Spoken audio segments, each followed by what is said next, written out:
అందరికీ నమస్కారం అండి. జై శ్రీరామ! భారత్ మాతాకి జై! ఏం చెప్పాడండి ఇప్పుడు? భారతదేశం భిన్నత్వంలో ఏకత్వం కలిగిన దేశం. ప్రపంచంలోనే పేరెన్నిక గన్న దేశం. అన్ని మతాలకి సమాన హక్కులు కల్పించింది మన గొప్ప రాజ్యాంగం. ఇవన్నీ చెప్పాడు గదా! మరి ఇతని కోరికేంటి? ఇది నోట్లోంచి వచ్చిన మాట. ఆ అయన్నీ పీకి మధ్యన పడేద్దాం. ఆ మధ్యన మేమట్ట వండినామంగా. అనుకున్న మాట బయటకొచ్చింది. సో, ఇతని కోరికేంటి చెప్పండి పేపర్ గారు? ఆ!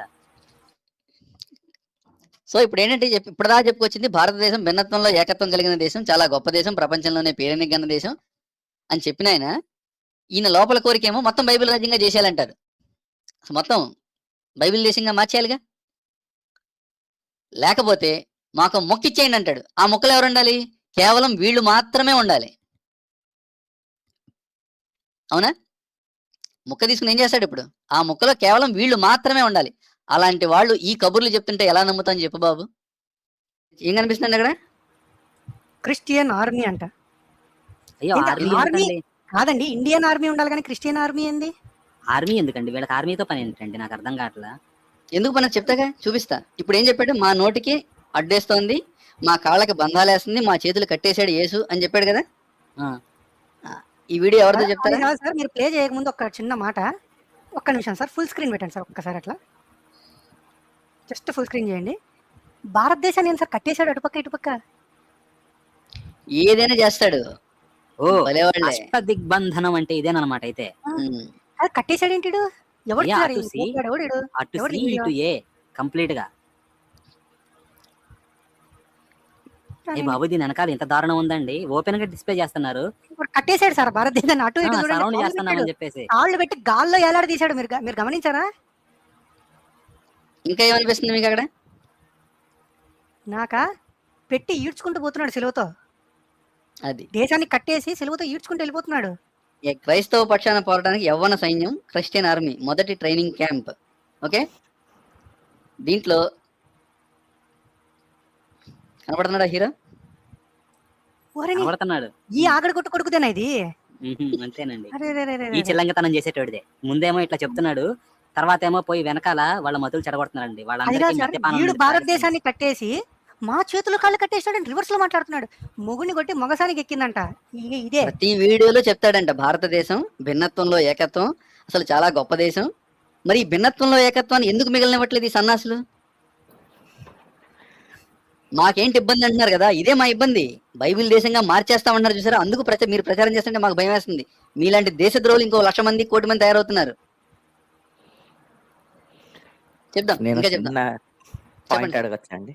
అడగండి. ఎవరైనా ప్రీచర్‌ని పట్టుకొని, హ్మ్. నీకు బైబిల్ గొప్ప, రాజ్యాంగం గొప్ప అనంటే బైబిల్ దేనికి గొప్ప అంటాడు. ఓటేస్తారు? హ్మ్. మరి బైబిల్‌లో సెక్యులరిజం అనేది ఉందా అండి ఎక్కడైనా? అంటే ఏంటండి సెక్యులరిజం అంటే ఏంటి?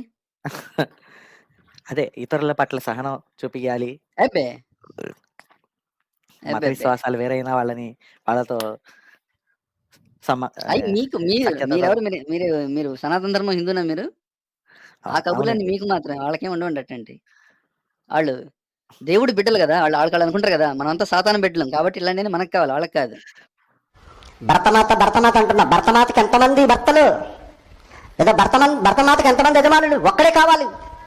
ప్రపంచమంతటికి యజమాని ఒక్కడే కావాలి. ఆయన దేవుడే కావాలి. 3 కోట్లు తండ్రులేటి? ఎవరు చెప్పారు ఈ నీతి మీకు? చదివినిపిస్తాను, మీరు చూడండి. బైబిల్ గ్రంథంలో ఫిలిప్పీయులకు రాసిన పత్రికలో మొదటి అధ్యాయము 27వ వచనంలో ఒకటి మాట మనల్ని బలపరిచి, మనల్ని స్థిరపరిచి, మనల్ని రోషం పుట్టించే ఒక మాట కనబడుతుంది. ఫిలిప్పీయులకు రాసిన కుదిరితే ఒకసారి ఫిలిప్పి 1:27 తీయండి. ఫిలిపియన్సా? ఆ! ఫిలిప్పీయులకు ఒక్క 1:27. సెకండ్ తీస్తాను. మీరు తీస్తా ఉండండి. ఈలోపు వీడు చెప్తాడు. పత్రిక మొదటి అధ్యాయం 27వ వచనం నుంచి, మీరు ఏ విషయంలోనూ ఎదురించు వారికి బెదరక అందరూ ఒక్క భావముతో సువార్త విశ్వాస పక్షమున పోరాడుచు ఏక మనసు గలవారి నిలిచి ఉన్నారని నేను మిమ్మల్ని గురించి వినులాగునా అని పౌలు అంటున్నాడు. నేను మిమ్మల్ని ఒక పోరాట యోధుడు, ఒక రోషం కలిగిన క్రైస్తవ నాయకుడు అపోస్తలుడైన పౌలు గారు అతను అంటున్నాడు, మీరు ఏ విషయంలోనూ ఎదురించు వారికి బెదరక అందరూ ఒక్క భావముతో సువార్త పక్షమున పోరాడుచు ఏక మనసు గలవారై నిలిచి ఉన్నారని నేను మిమ్మల్ని గురించి వినులాగునా మీరు క్రీస్తు సువార్తకు తగినట్లుగా ప్రవర్తించండి. మన ప్రవర్తన, మన క్రియ, మన ఆలోచన విధానం, మన ముందుకు సాగే విధానం క్రీస్తు సువార్తకు తగినట్లుగా ఉండాలి. అట్లు మీరు బెదరకుండుట వారికి, ఎవరైతే మనల్ని ఎదురుస్తున్నారు, ఎవరైతే మనల్ని అడ్డుకుంటున్నారు, వారికి నాశనం, మీకు రక్షణ కలుగుటకు సూచన అయి ఉన్నది. ఒకనాడు ఇశ్రాయేలీయుల్ని మన ఫిలిష్తీయులను పడిన వారు బెదిరిస్తున్నారు. పాత నిబంధనలోకి వెళ్ళాడు చూసారా? ఇశ్రాయేలీయులకు ఒక రాజు ఉన్నాడు.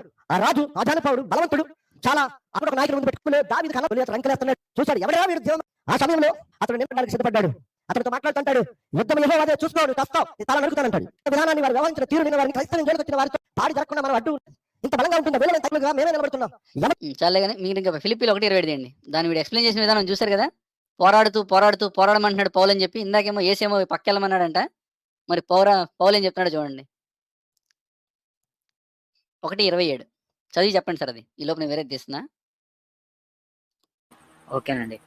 నేను వచ్చి మిమ్మల్ని చూచినను రాకపోయినను మీరు ఏ విషయములోనూ ఎదిరించు వారికి బెదరక అందరూ ఒక్క భావముతో సువార్త విశ్వాస పక్షమున పోరాడుచు ఏక మనస్సు గలవారై నిలిచి ఉన్నారని నేను మిమ్మల్ని గూర్చి వినులాగున మీరు క్రీస్తు సువార్తకు తగినట్లుగా ప్రవర్తించుడి. అంతేనండి. ఏం చెప్తున్నారండి అది? దాని అర్థం ఏంటి? బెదిరిపోకుండా అంటున్నాడు. సువార్తకు తగినట్లుగా, ఆ సువార్తకు తగినట్లుగా. రాకపోయినా అని. ఇంక మనోడు రాడన్నప్పుడు వీళ్ళు అట్లా చేసి లాభం ఏముంది?